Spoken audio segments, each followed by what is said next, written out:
اما گزیننده مدخل، گزینشگر مدخل، کی مدخل انتخاب میکنه؟ بخش تخصصی. بخش تخصصی پس برای مدخل گزینی باید بخش تخصصی را فعال کرد که هفته گذشته درباره بخش تخصصی صحبت کردم.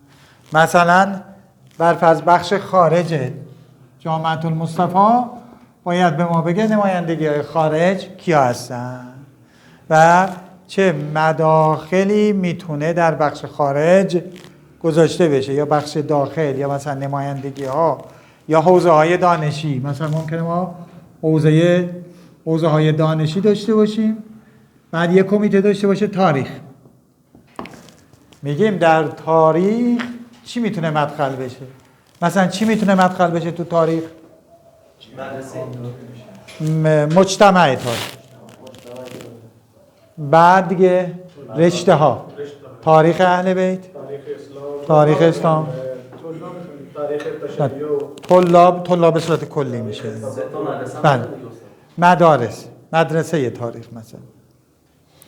بعد دیگه مثلا اساتید اگر نظر باشه، معاونت ها یا کتب، پایان نامه ها، اینا همه میتونه عنوان به اصطلاح مدخل داشته باشه. و مثلا همایش های علمی، حالا برتر اینا رو باید تعریف علمی داشته باشه. میره توی پژوهش، قسمت پژوهش که وقتی مدخل گزین میخواد مدخل گزینش بکنه باید با بخش‌های مختلف خودش ارتباط داشته باشه. اگر مثلا به من بگن تا شب مداخل تاریخ را بنویسید، من 200 مدخل بیشتر پیدا میکنم برای فقط مجتمع تاریخ. یعنی خود مجتمع تاریخ یه دانشنامه کوچک میشه. مثلا برفرض یه مدخل خواهیم داشت رفیعی ناصر، یه مدخله، اولین رئیس مجتمع تاریخ. خب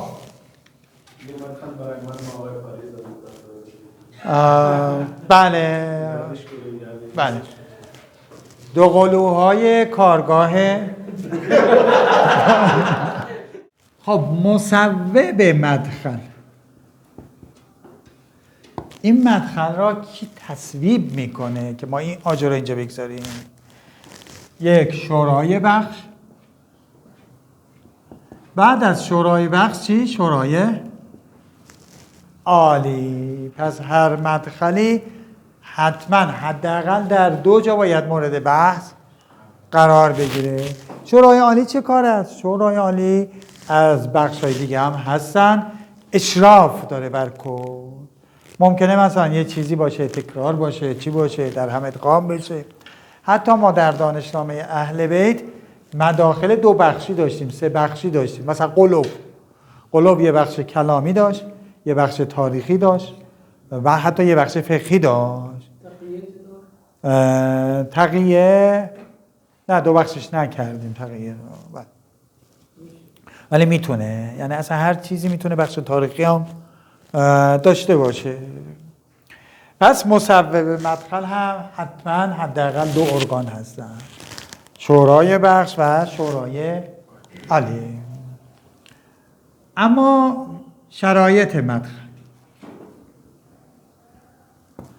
مدخل چه شرایطی باید داشته باشه؟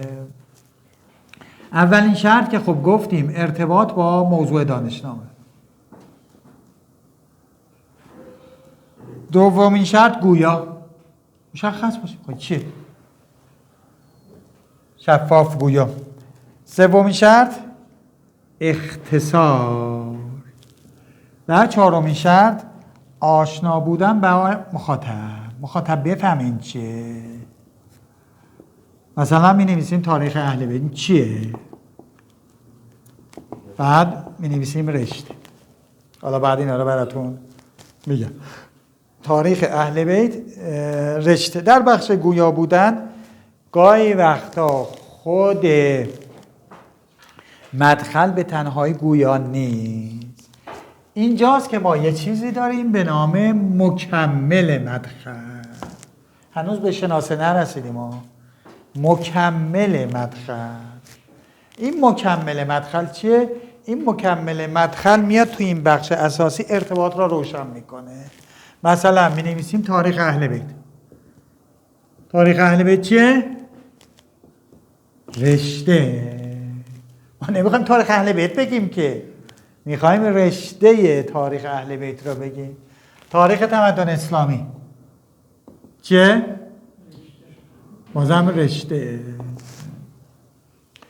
این حالا اسمش یادتون باشه، اینا رو میگن مداخل معکوس. مداخل معکوس حالا من بعد بیان میکنم، ولی اون بخش دوم که اسلش گذاشتم، هر کدوم از این علامت ها، ویرگول، نقطه، اسلش، اینا همش معنا داره کجا گذاشته میشه. یه وقت یه جا بی خودی اسلش نذاری، یه جا بی خودی مثلا کاما بگذاری، نه اینا جا داره. اینا میگن مکمل.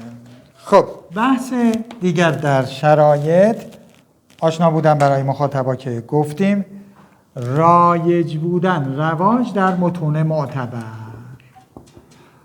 حالا اینا برای دانشنامه های علمیه. ما دانشنامه‌ای که الان داریم یه نهادها بررسی میکنیم اینا نیست. برای مثلا شما اگر تمدن، انحراف اینا رو دارید بررسی میکنید، کلمه‌ای که به کار میبرید از خودتون اختراع نکنید.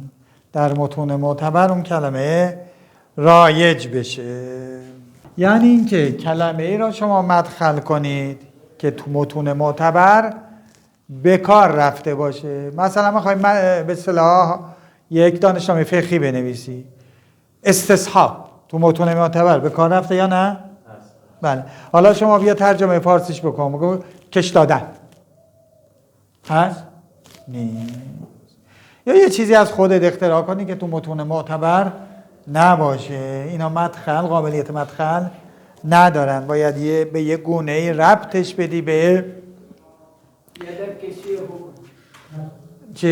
یدک‌کشی حکم. بله. نه یدک‌کشی نیست. بله میشه حالا یدک‌کشی. اینا هم ذهن جوال آقای فرقان. برای استصحاب.